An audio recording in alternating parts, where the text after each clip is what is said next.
Well, I'm seeing our participant number level off here, so we're going to go ahead and get underway. Welcome to the Sourcebooks Fall 22 Adult Books Preview. My name is Todd Stockey. I'm Senior Vice President and Editorial Director. I've had the pleasure of being at Sourcebooks for coming up on 28 years now. And I have had the opportunity to oversee the growth of our editorial team and the growth of the different types of books that we're known for today. Some of you may know that that Sourcebooks 25 years ago was largely adult nonfiction, was actually entirely adult nonfiction books, basically prescriptive black and white how-to paperbacks. And now our list is as eclectic as our authors today on the adult side, plus a thriving kids and YA list, a thriving calendar line. We are an eclectic publishing company, and we are proud to be one of the largest indies in the world, I guess. And I'm going to take a moment today to introduce our CEO and publisher, Dominique Rocca. Dominique is the entrepreneurial publisher and CEO of Sourcebooks. It's the company that she founded from her home in 1987.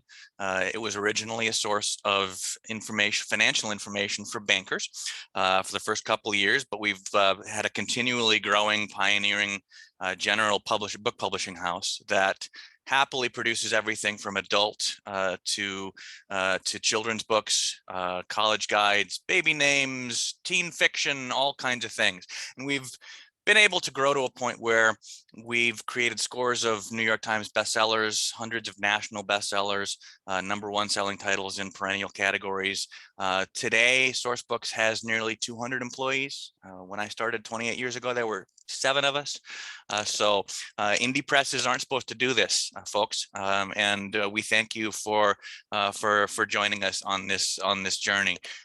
Today we've got all those folks. We publish about 300 to 350 new titles a year, and we're also the largest woman-owned book publisher in the country, as well as the largest trade book publisher in the Chicagoland area.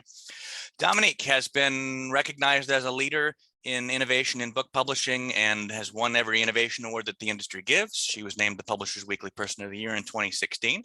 I think most importantly with Dominique is that she is she's a devoted reader and deeply interested in expanding readership, creating a world of readers, connecting authors and readers in new ways. And that's kind of how we work at Sourcebooks, working with our retail partners, our library partners, to experiment a little bit and develop new ways to inspire and delight your customers and readers and create books that have extraordinary impact. So Dominique is here with us today. She speaks internationally on innovation, the future of book publishing, entrepreneurship. She's been in the Wall Street Journal, Bloomberg, Entrepreneur, the Chicago Tribune. She's been on NPR. She's been in the New York Times, and she has been my friend for 28 years now. So Dominique, the floor is yours. Thanks, Todd. And it's been such a gift working together. And I think you can all tell that we've had an extraordinary journey together. Hello, everybody. Thank you so much for joining us today. It's often hard for me to believe that I get the privilege to be here with all of you in this way. I think when I envisioned, just so you know, when I envisioned starting my own publishing company, my dream was to move out of the house. Of course, now, 30 years later, we've all moved back into our houses, but that's a different story. But that was actually what I thought success would look like. It was extraordinarily hard starting a new business. And it was, I will admit, even harder starting that business as a woman. I could tell you those stories, but I think you can pretty much guess what that was all like. I'd like to believe that those days are completely behind us, but I think we've all realized that some of the freedoms that we've grown to rely on are at risk. And that's why what we all do together is so important. We tell stories, we publish stories, we promote stories, we put stories into the hands of people who need them. And the people who need to see themselves represented on that page, and people who need to know they aren't alone, people who need inspiration and escape, and most importantly, connection. Stories kept me going when I was at some of my lowest points. Stories have given me the opportunity to leave this world for a while when it's become too difficult. I will tell you that, you know, in the culture I come from, the life I now lead is completely unimaginable. And I was able to think about it and dream about it because of the books I read. And so for me, when I talk about books change lives, I'm talking about it in the personal sense, not just in the inspirational sense. At Sourcebooks, our mission is that books change lives. As book lovers, we experience it personally every single day. That's the fuel that drives every employee at this company. It's why Sourcebooks is up 40% year to date, while the rest of our industry is down 6%. It's why we've grown to become the 8th largest publisher in the country. It's why our staff has nearly tripled in the last 10 years. I think Todd mentioned earlier that we used to be a very different kind of a publisher. But like the main characters of a novel who's weathered good times and tough times, we've changed, we've evolved, we've grown. We're not the same publisher you remember, even from 5 years ago. I'd love for all of you to think of us in that way, as an agent of change, as someone you can talk to when you're struggling, as someone who can help. When you have a challenge that needs to be turned into an opportunity, you can come to our team when you need a cheerleader or a rock. That's what everyone here at Sourcebooks loves to do. We love that we're creating part of the future of the publishing industry with our partners, for ourselves, for you, and for our readers. Caitlin, if you could show some slides for us. One of the things that we create in terms of the partnership that we have is new opportunities, including our newest imprint, Bloom. Many of the authors that we're bringing on to that imprint have enormous fan bases. You can see Bloom authors have 5 billion views on social media, and we've shipped 1.5 million books since January. They've never been available previously in bookstores or libraries. Since we launched Books, which is the fastest growing imprint in the industry through the last decade, we've heard from so many of you telling us that your patrons and customers are so excited to finally be able to check out or purchase their favorite authors from you. In addition to Bloom, we continue to publish extraordinary books in our other imprints, from romance to mystery, from historical fiction to nonfiction. We've had Indie Next Picks, Library Read Picks, USA Today bestsellers, New York Times bestsellers, and so many more incredible books. If you'd go to the next slide, I'm just going to show you, yesterday, Husband Material made the USA Today list.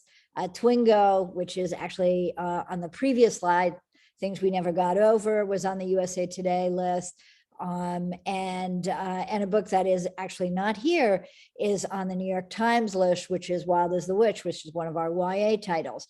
You can see the books that we are publishing, which are touching countless lives throughout the whole year. You'll be hearing from 2 of our best-selling authors featured here today, Katie Robert and Claire Mcintosh. You see Katie's last book with us, Wicked Beauty, and of course, Claire's last book with us, Hostage. You'll be hearing about their next books.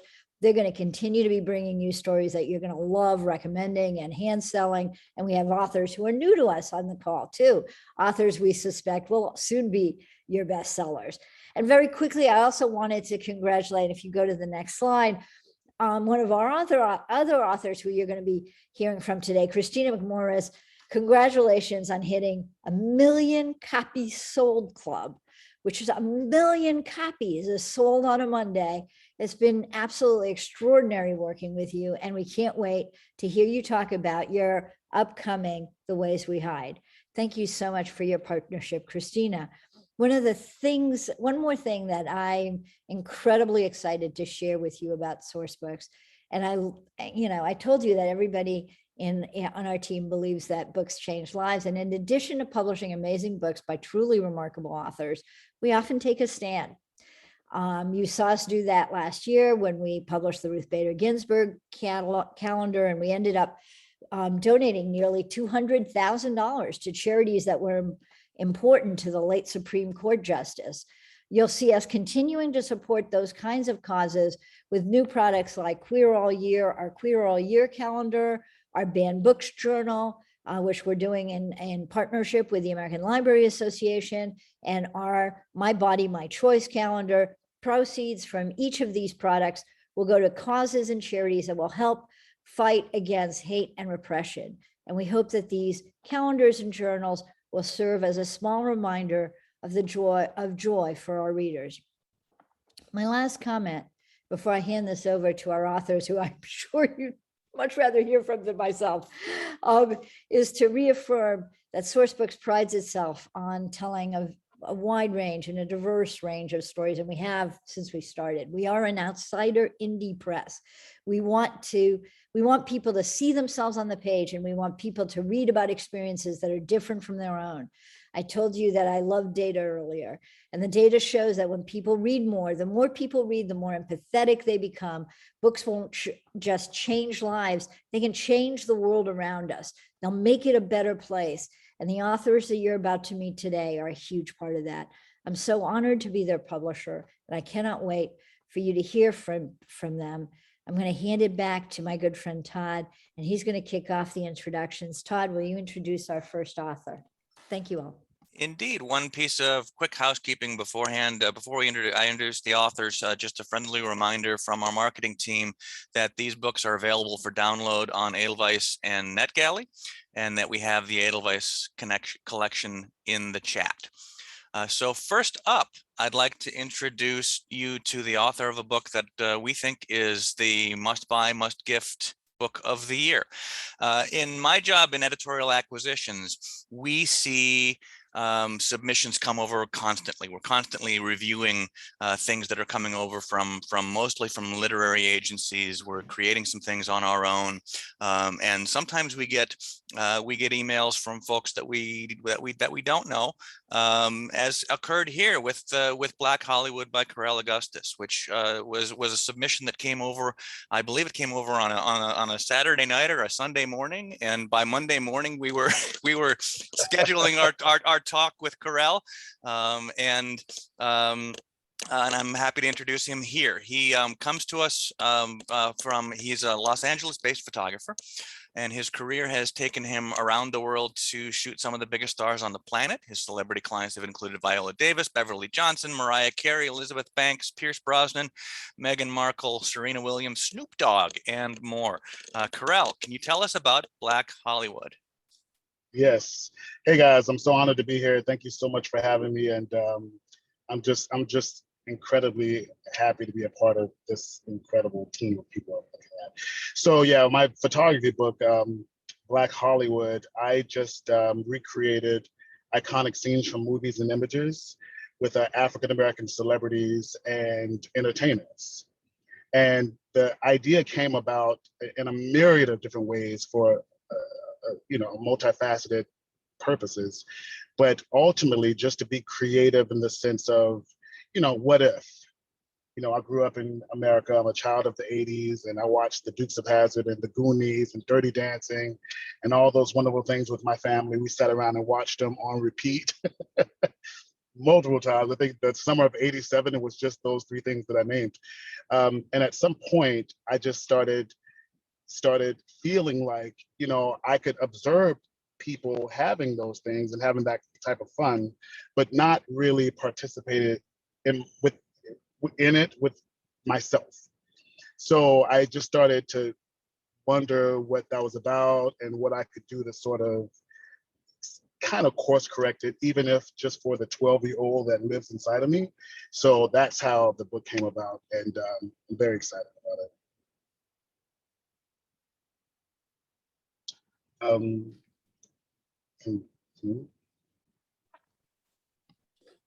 So we're going to show some of the book, or oh, I see, it's on the Edelweiss tab. So you can see the book in the Edelweiss record. Yeah, it was fun coming up and approaching, Vanessa Williams, the first Black Miss America, as Cleopatra.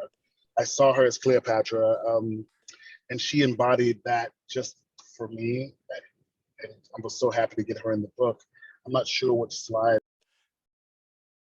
But, it was just a way for me to express myself as a young African-American photographer creatively. And the response has been really great. I'm really excited about that. Corel, tell us about some of your favorite pieces of the shoot. Yes. So I just mentioned Vanessa Williams because there's certain people that I had in my mind that I wanted to photograph long before I reached out to them. And I had ideas that were not going to change. Like I needed Vanessa Williams as Cleopatra for whatever reason. It was in my head and I wasn't going to rest until it happened. So when I had the opportunity to meet with her, she said, "That sounds lovely. I'm down for it. And are you going to have me some hot guys?" Now, I hadn't budgeted hot guys, but in order to get her in the book, if my budget had to go up, I was like, "Oh, of course, we'll have some guys for you." So as you can see, we incorporated the guys that she wanted in the shot.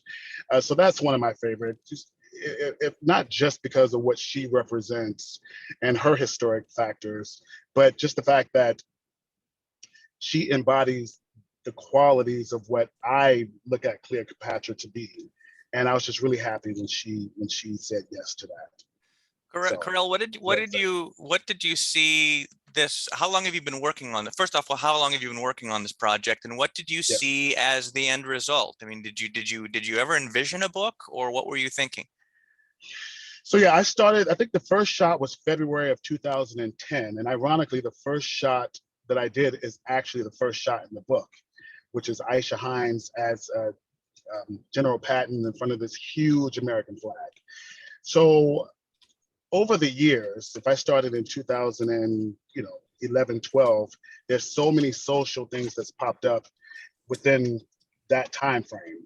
And I think of, Oscar So White and Me Too and just the untimely passing of George Floyd. And I sort of found myself in tandem with these social movements, even though I had started long before they existed.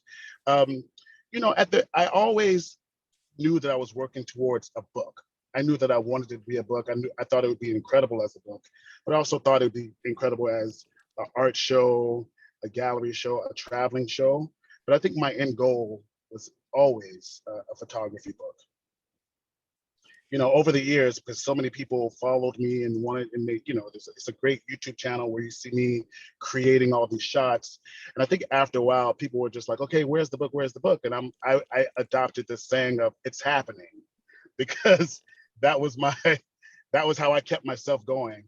And ultimately, I kept telling people, I said, "Listen, I want to see it in its intended form as well." I enjoy shooting. I enjoy the creative process. I love figuring out. We love building the sets. And I just wanted to see it in the way that I intended for it to be seen, which was in physical book form. And now we have it, and it's phenomenal. We do. It's wonderful, and I'll note as well for our bookselling friends who have sidelines that that the wall calendar is also out and stunning. So, and just plucks a few of the top images there. Yeah, just to answer your question, Todd. So Vanessa Williams, obviously, I really love Corbin Bleu and Mission Impossible.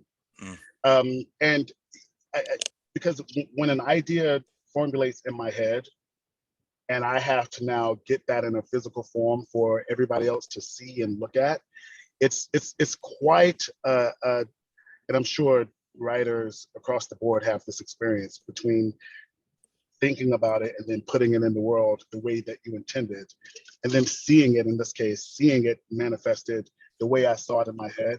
So that's Corbin Bleu sort of being suspended above this incredible floor as Tom Cruise in Mission Impossible. That's one of my favorite. Dial M for Murder. It's one of my favorite because of Nadine Ellis's expression on her face. I went back and watched movies and watched these scenes and talked about it with the creatives, saying, she's not just scared on the phone. She's scared, she's confused, and I'm snapping the picture and sort of directing her. And we ended up with that confused, questionable, quizzical thought on her face. And that's why that's one of my favorite shots. And so many of them happen that way. Yeah. Well, the end result is stunning. I hope to our friends joining us on the call today will be able to check it out. Well, check out the Edelweiss, but the book will be in your hands pretty imminently. It is slated to be in stores everywhere this fall. So Corel, thank you. I'm Thank you, going to go guys. ahead and roll us forward into our narrative nonfiction side. And we're going to hear about a story about a fascinating and complicated woman that many of you may have never heard of before. And we at Sourcebooks, we sure love telling the stories of fascinating and complicated women across our nonfiction list, and our adult fiction list as well. This is a Truth is Stranger Than Fiction work from Sarah Horowitz. Sarah has a PhD in modern European history from UC Berkeley and is core faculty in women's gender and sexuality studies at Washington and Lee University. Sarah, can you tell us about The Red Widow? Sure, I would love to. So first of all, I'd like to say, since I know there are a lot of librarians and booksellers here, thank you. You got me through the pandemic, but I couldn't go anywhere. At least I could be transported in a book. But about 10 years ago, I was in another place, which is Paris. And I was on a tour of Père Lachaise Cemetery with some friends, and our tour guide was taking us through the cemetery. And as we stopped at the tomb of Félix Faure, a man who was president of France in the 1890s, our tour guide couldn't help but tell us about how Félix Faure had died, which is that he had died in the arms, so to speak, of his mistress during one of their assignations in the Élysée Palace, which is the French equivalent of the White House. Our tour guide then went on to say that this woman, the mistress, Marguerite Stanel, or Meg, as I call her, that's what she was called in the day, was also, her husband and mother were murdered, and our tour guide strongly implied that she might have had something to do with the murders. I have to tell you, I did not believe this story. I thought that our tour guide was making this up to be sort of extra spicy. I thought that this was just like an urban legend that, you know, sort of the French tell about their politicians and their politicians' mistresses. But as soon as I went into the library in my home institution and started reading the small number of books about this woman, I realized that the story was actually much, much wilder than he had said. And once I went into the archives in Paris and started reading the police's investigation into the murder, I realized that this was a story I had to tell. It was absolutely banana, and it was just so like much more extra than anyone knew. As Todd said, it really is a case of truth being stranger in fiction. I could not get away with this stuff if I wrote it down in a fiction work of fiction. So Meg, she blackmailed, she poisoned, she very definitely lied and very definitely framed innocent individuals for murder. She's a woman who really broke every rule in the book, and she got away with it. So before she's wreaking havoc on French society in the 1890s, she was living in Paris as the sort of housewife to a mediocre artist, almost twice her age, who she didn't love.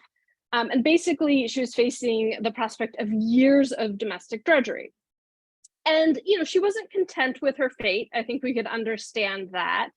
And so she decided to change that fate. And she set off on a series of very lucrative affairs with prominent men, including a lot of politicians, important government officials, industrialists, financiers, some sort of royal, members of various royal families in Europe. And she had a very unusual arrangement as a sex worker at the time. Her lovers, they would buy one of her husband's paintings, and then she'd make herself available for an affair.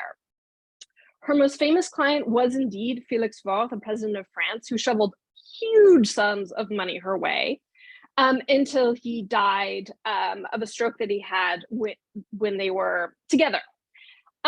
About 9 years later, in 1908, she re-entered the spotlight in a very dramatic fashion when her husband and mother were found murdered in their home, uh, and they had been strangled.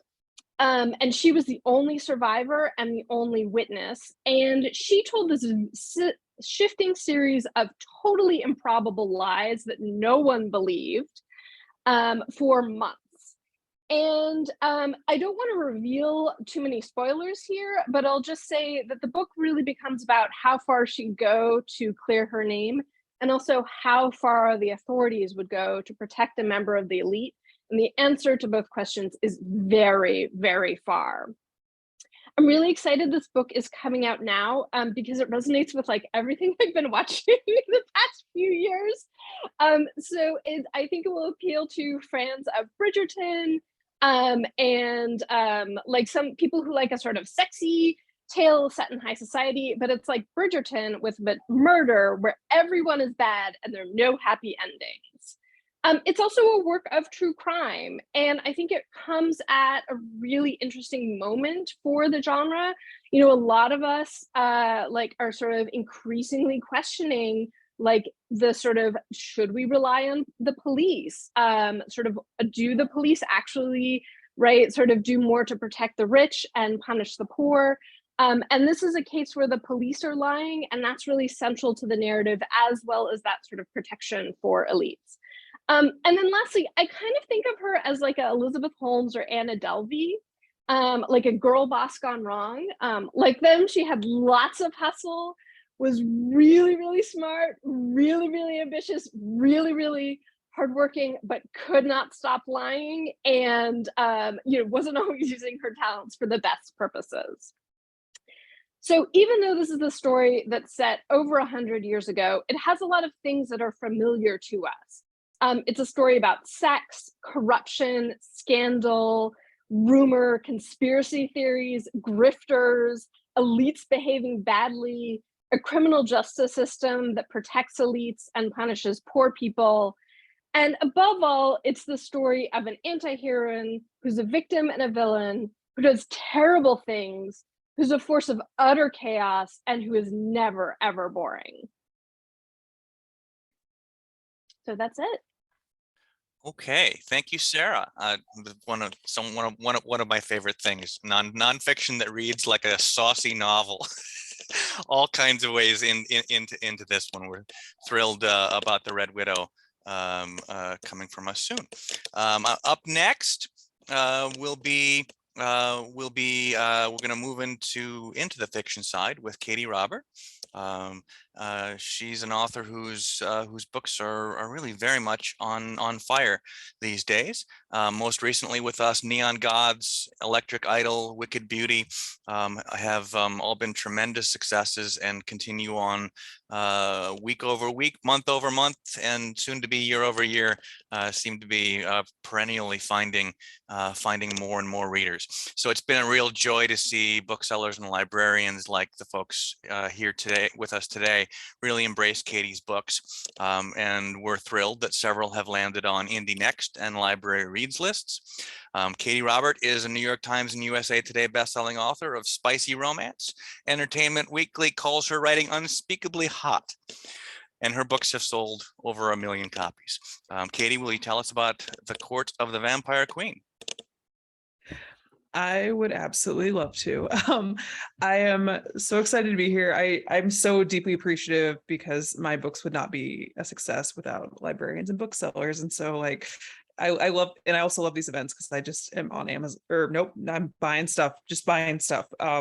Anyways, so my book is The Court of the Vampire Queen. It is my love song to all the like vampire urban fiction of like the mid-aughts, like Laurel K. Hamilton, Janine Frost, Rochelle Mead. I inhaled all of those books, those series that were like long running during that time in like my formative years. And so when it came time to just go full bonkers, as we know I love to do a full bonkers, this is the book that I wrote. It's a little bit more extreme than my Dark Olympus series. It's vampires. The story is a story of kind of survival and like claiming power, and really sex forward, because you know how I do. It follows Mina, who is our heroine, who is the Dampier, like half human, half vampire daughter of this very powerful vampire. And he's not super, doesn't love his kid all that much. So he sends her off to be a sacrifice to this very incredibly powerful vampire. And things get really saucy because he's not alone. He's got two buddies. And in their attempt to kind of navigate their relationship, because it is a polyamorous relationship, extremely high heat, like really hot, page melting even. It's they kind of like, I really like to use sex as a exploration of both character development and, in this case, magic, which kind of added a new element for me, because it's not, I haven't written a ton of paranormal, or I hadn't to date. And so it was really fun to kind of be like, what if like the sex facilitated the magic? What if it was like the key to unlock the things to make the magic do the magic things? And, you know, sprinkle in a little murder, because what would be a vampire book without some murder? And it's a romping good time. It's going to be great for spooky season, and for people who want their spooky season with, you know, some scorchingly hot good times. And it's kind of, yeah, it's just, sorry, I could just go on and on about vampires because I love vampires. They are such a timeless supernatural element. And so it's very incredibly exciting to be able to kind of put my stamp on my little corner of the lore. And so if you have not read me yet, this is a great place to start, because it is one book. It's not a series. It's just a complete standalone, and it ends at the end, and you can get the full story right here. So yeah, that's Court of the Vampire Queen. I'm backwards. I don't know why. But yeah, thank you. Okay, terrific. Thank you, Katie. So we're going to move over to some fascinating World War II historical fiction from Christina Mcmorris, an author who has sold, as mentioned, more than 1 million copies of her last book with us. In August of 2018, we published Sold on a Monday, and Sold on a Monday is one of those magic little books that has even in the opening days of its publication, it was selling a little more every week, and that number just kept getting bigger. And I'll tell you, it's been 4 years and it's still doing that. It still is finding more and more readers every week, every month, every year. And we thank you, the booksellers and librarians out there, for continuing to help share that story with your patrons and your customers. We are thrilled to have Christina here with us today. She is the New York Times and USA Today bestselling author of Sold on a Monday, and she comes to us with the brand new book, The Ways We Hide. Christina, will you tell us about it?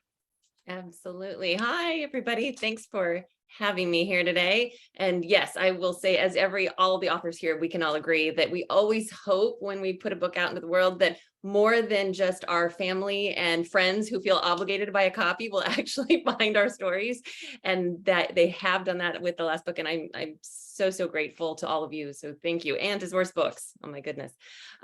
Yes. So I'm so excited to share a bit about my new shiny toy, Exhibit A. The Ways We Hide, in short, is about a female illusionist who during 1942 is the mastermind behind an escape show.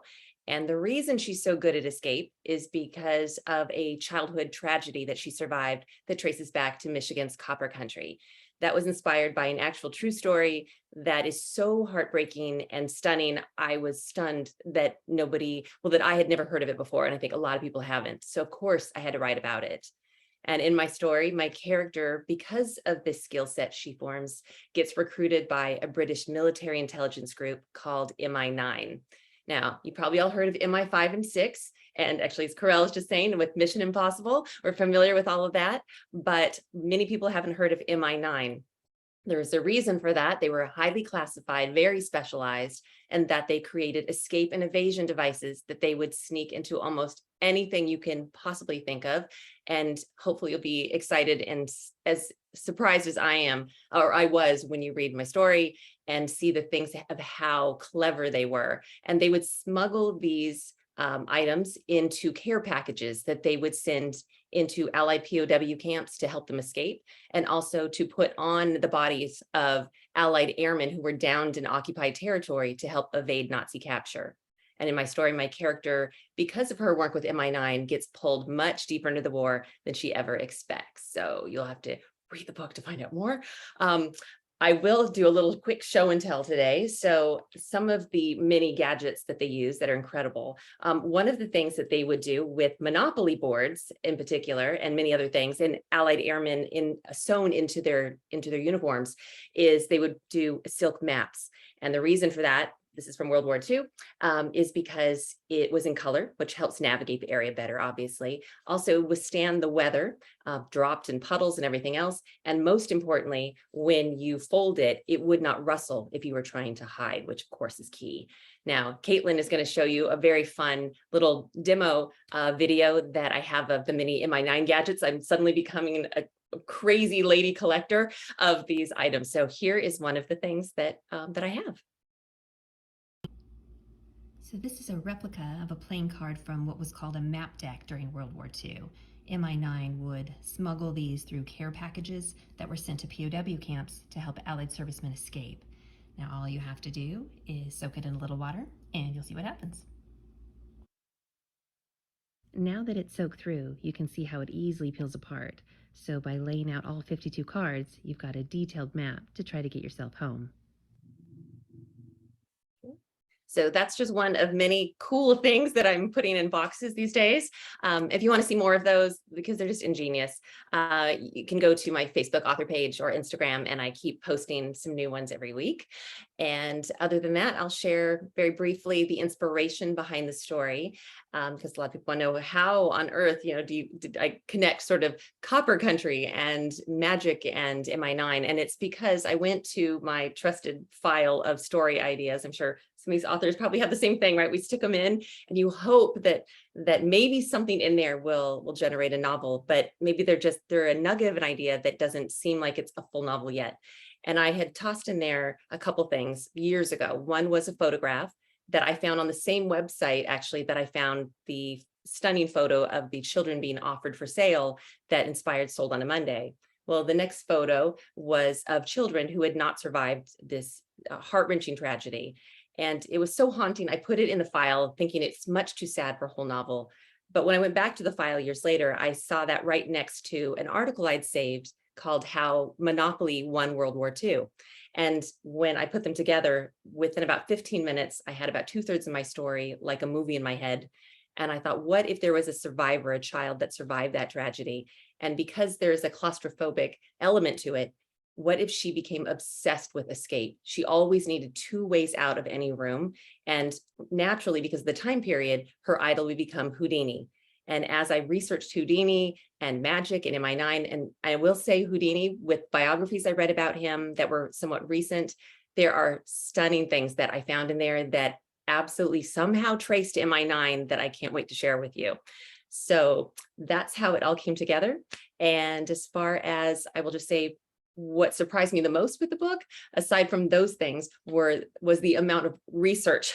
And Dominique can attest to that, with needing a little more time in this book, because it really was enough research for 3 novels, between the Dutch resistance, which I loved writing about because we often hear about the French resistance and not as much about the Dutch, also about MI9 and magic and Houdini and Copper Country. And I'm really, really proud of it. And I really hope that readers not just enjoy a fun story, but also learn a lot, which is what I love the most about historical fiction. So I hope you'll check it out. And thank you so, so much for supporting me and with book clubs. And we do have a lot of fun things for book clubs in particular on my website, and Sourcebooks will share that with you. And in quick sum, if you're trying to share with your readers how to describe the book, I would say it is The Queen's Gambit meets the Alice Network. And that is my pitch for my elevator pitch when I meet Steven Spielberg, which is going to happen any day now. So I'm ready. Outstanding. Christina, thank you. We're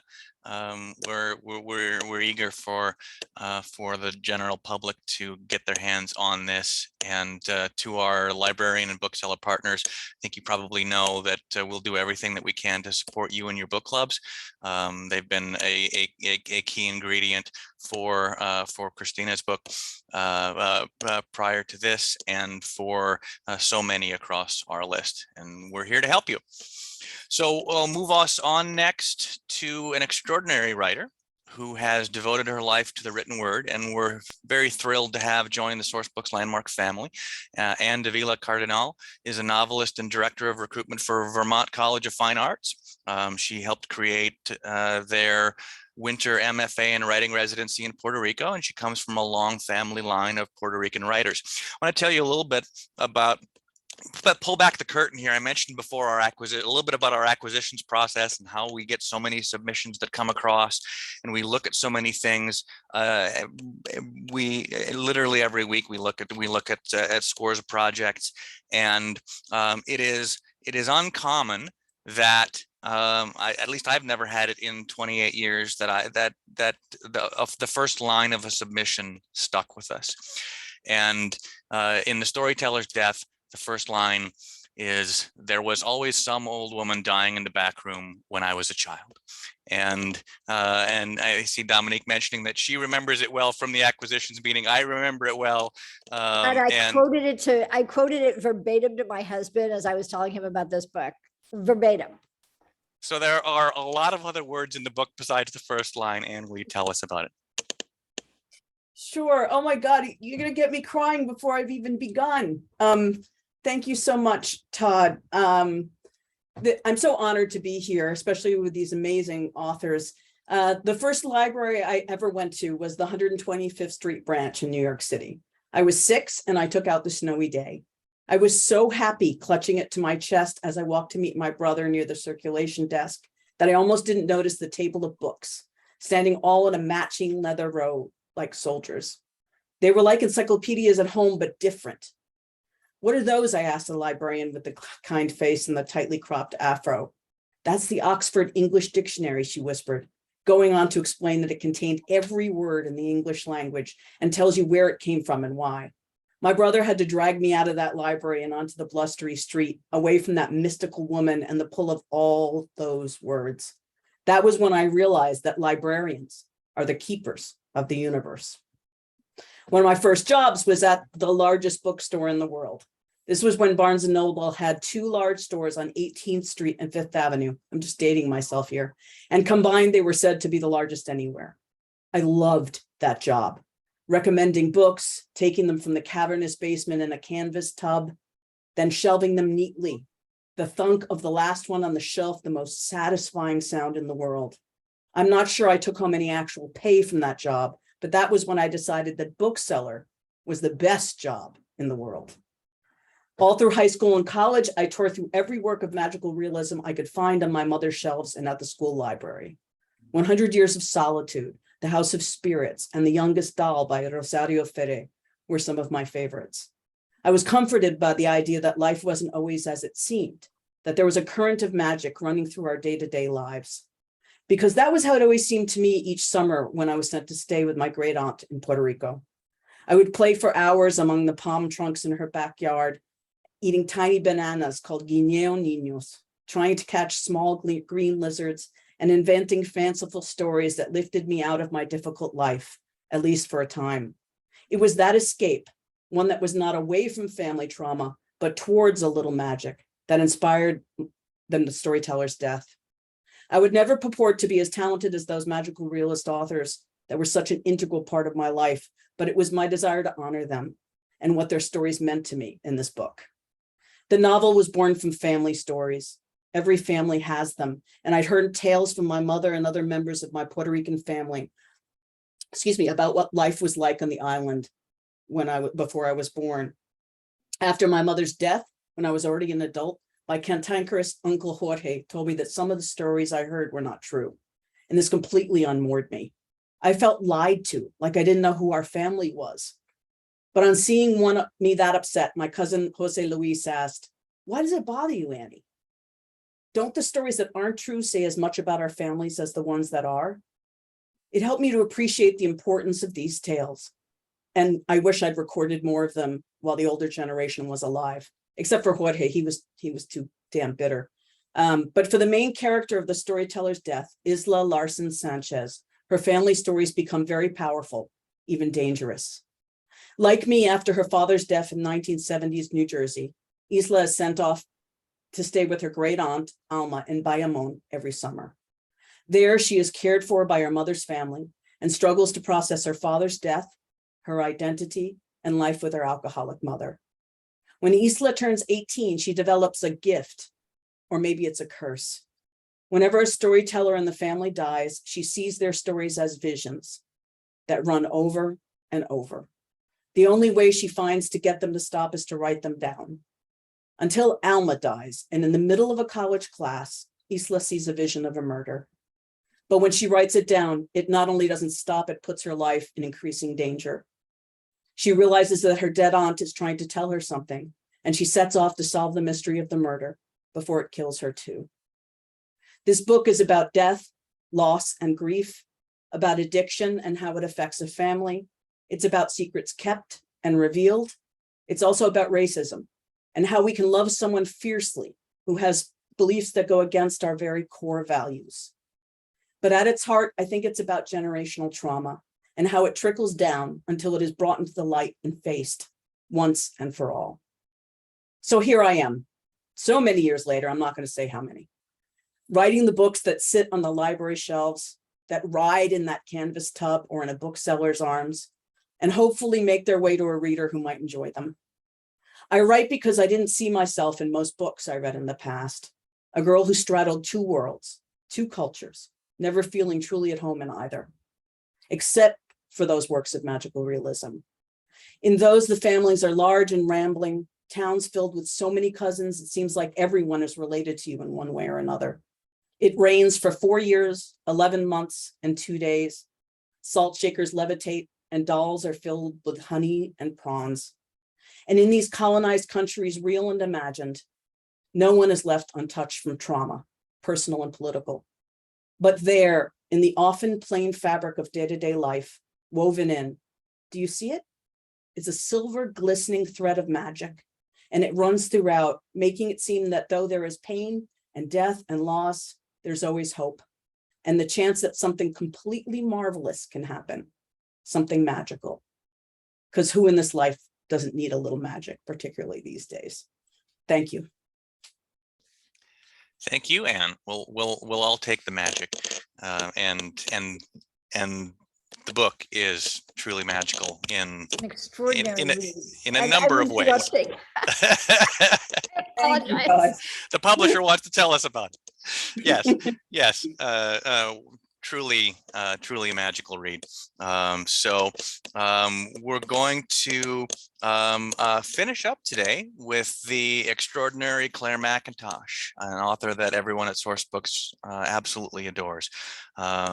Claire is the multi-award-winning author of 4 Sunday Times bestselling novels, translated into 40 different languages. Her books have sold more than 2 million copies worldwide, and they have been New York Times international bestsellers and have spent a combined total of 50 weeks on the Sunday Times bestsellers chart. Her most recent novel in the US with Sourcebooks Landmark is Hostage, which hopefully many of you have seen with us over the past year or so in its editions. Claire, will you tell us about the last party that is upcoming? I would love to do that. Can the Sourcebooks wizard make me big? Because I want to show something and I don't think it'll show if I'm little. If that's possible, that would be great.